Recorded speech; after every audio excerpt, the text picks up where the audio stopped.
Approximately 3:24 a.m., officers arrived on scene and learned that a fight broke out in a tent community near the YMCA where we are standing.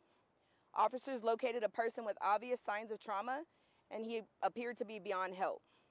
Unfortunately, the person was pronounced deceased on scene at approximately 3:36 a.m. Homicide detectives are investigating this incident with Austin Fire Department arson investigators. At this time, there is a person of interest detained, and officers are speaking with multiple witnesses. Detectives do believe that this is an isolated incident, and there is no known threat to the general public.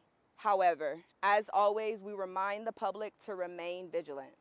We also ask that anyone with information please call in to the APD Homicide Tip Line at 512-477-3588. This is being investigated as Austin's 33rd homicide of the year. I can take any of your questions at this time. Why is arson here? So there is a fire involved. I don't know to what extent, but there's a fire involved in the scene, and that's why they're here. Was the victim burned?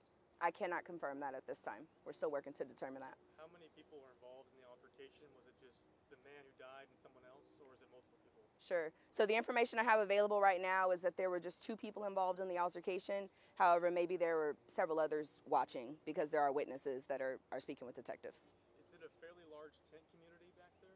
I haven't been myself, so I can't say for sure, but I do know that it is a tent community. Has it been cleared out since? The tent community? Yes. At this time, since it's an investigation, they would have had to remove everyone from the area. Do you know how many witnesses they're talking to? I don't know a certain number, but there are several. The person who's a person of interest, they fled on foot, I'm guessing? So there's actually someone that's detained, Okay. so I don't know that they fled, but they're in custody now. Do you know what Earlier we're talking about a stabbing. Was the person stabbed? There is a chance that the person was stabbed. However, because it is so early on in the investigation, I can't say for certain. The medical examiner is just arriving, as you guys maybe noticed, and so once we get them to the medical examiner's office, we'll have more information. So the body's still here at the scene? Correct.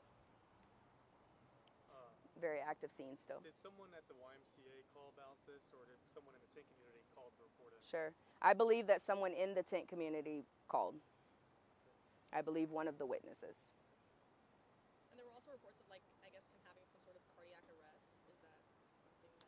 I'm not sure. I didn't get that information. How much, do you know, like, a time frame of when this area is going to be closed down for the investigation? How much longer? Sure. Of course, detectives want to take their time. Since there are arson investigators and homicide detectives, I believe that it could take some time. They want to make sure that they get as many answers as possible. So it just takes the time that it takes, maybe a couple of hours. Would this impact YMCA operations at all, or people coming in here? Correct. The YMCA is open, and there are 2 separate access points that guests can use to access the parking lot.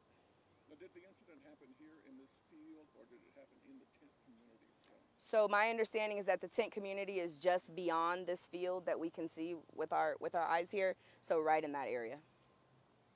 Is there any history of, like, police call-outs to this area at all? I can't say for certain. That's something that we could pull stats on. If you guys call into the office, we should be able to get more information on that. Thank you guys for your time. I appreciate it. Oh, good.